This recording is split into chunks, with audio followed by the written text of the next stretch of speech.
My husband confessed something on our 10th anniversary that rewrote our entire marriage. Our 10th anniversary dinner was already on the table when my husband sat down, folded his hands, and said he needed to tell me something before we ate. The food went cold. I didn't notice until an hour later. Daniel and I met at 24. He was the kind of man who remembered which mug was my favorite, and always filled it before I asked. Steady. Quiet.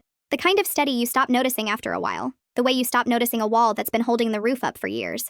We had built everything together. A house, 2 kids, a routine so comfortable it had its own gravity.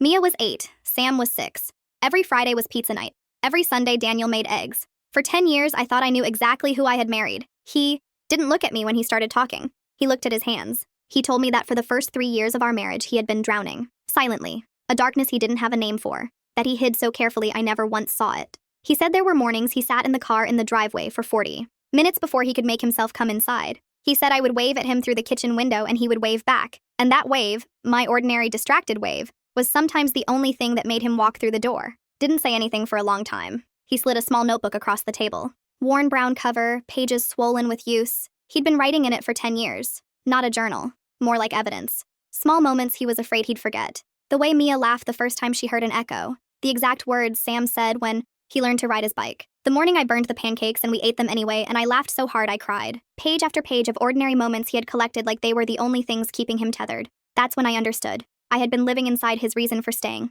without ever knowing I was. I asked him why he was telling me now. He said because he was no longer drowning, and he needed me to know what had kept him afloat. We didn't eat dinner. We sat at that table until midnight, going through the notebook page by page. He read some entries out loud. I held his hand and didn't let go. The darkness came back twice. After that. Once when Sam was hospitalized. Once when Daniel lost his job. Both times he told me immediately. Both times we sat together in the car in the driveway. The same driveway. Until he was ready to come inside. Last Friday, pizza. Night. Sam knocked over his entire glass, and the chaos that followed was so loud and so normal it made my chest ache. Daniel caught my eye across the table. I knew without asking that he was writing it down in his head. Sometimes people ask what the secret is to a long marriage. The truth is, I didn't save my husband. He saved himself quietly in a worn notebook, one ordinary moment at a time. I was just lucky enough to be on every page. If a story like this stayed with you, there are more where this came from. Subscribe to SoulScroll, new stories.